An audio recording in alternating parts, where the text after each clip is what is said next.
mean, thank God we're married, and it's not like we can just, you know. Right. Yeah. So back to family.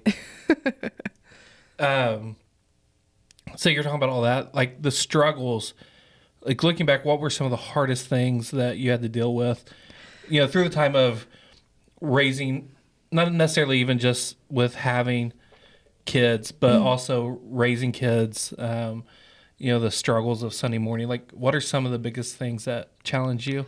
Well, I mean, I think, we were on staff and we were the only ones with young kids. So it's kind of a lonely place because I think there's this perception that, pastoral families kind of have it all together. And That is not the case. it's not the case at No. all. I am a real human being and my kids are real kids and they're going to throw fits. They're going to scream Sometimes they down act the hallway up. because they don't want to go to class on Sundays. Believe it or not, our kids don't always like to be at church. I mean, so working through just those things and just in that place of loneliness, because I couldn't really relate to anyone. It wasn't just like I was a stay-at-home mom. I was a stay-at-home mom and a work-from-home mom and a work mom. Like, there's different aspects. The only people they had kids, but they were all older. Yeah, and a lot of my friends hadn't started having kids yet, so we were kind of like the first ones to have kids. So which is crazy because I was in my 30s. Right. I was mid-20s, so I wasn't completely. We didn't start early by no means. No, it just in our friend groups we were just the first ones to start having kids. Yeah. So I think just battling that loneliness and just feeling like I had to have it all together, and I am not. I know I'm just a hot mess everywhere I go. And if you know me, I'm just chill and laid back. I don't like to be overwhelmed and stuff. And when things do get overwhelming, I'm just like, whatever. I'm the opposite. I like it when things get crazy. He loves chaos. I'm just like, I need to take a nap. So I need some coffee and I just need to take a nap.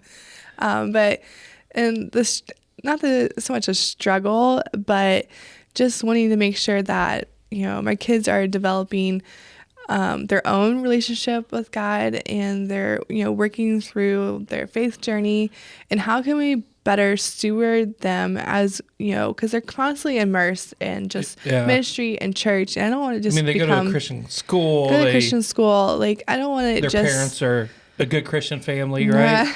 Are great examples. Yeah. They do have the best family ever, I think. But I know their dad's really awesome. Their mom's kind of cool. But I want to make sure that, we're stewarding our kids where they're pursuing their own relationship with God. And it's not just something that they're constantly being immersed in and being taught. Yeah. And it's not just something they're just doing because mom and dad do it. But, that we're actually, we're raising kingdom kids. And, how do we find that balance of, because ministry is busy, and, when you work for a smaller church, we wear a lot of different hats.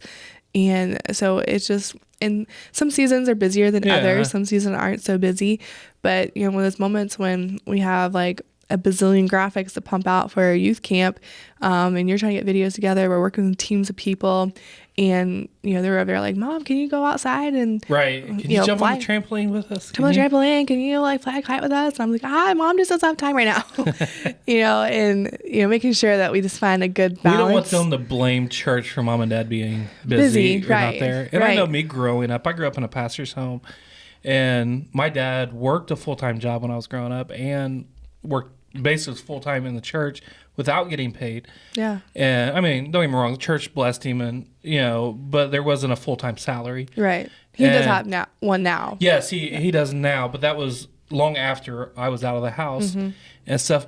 But looking back, the one thing, I remember my dad being gone.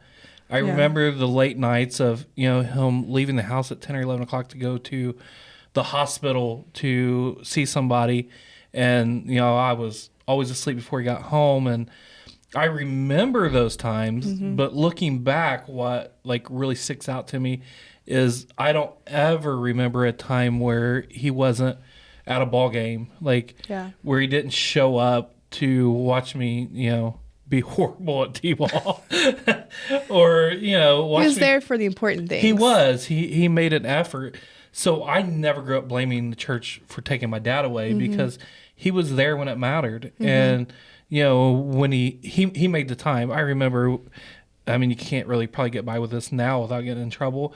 But I remember when I was a kid, he would take us out of school maybe a day and just let me go to work with him and stuff.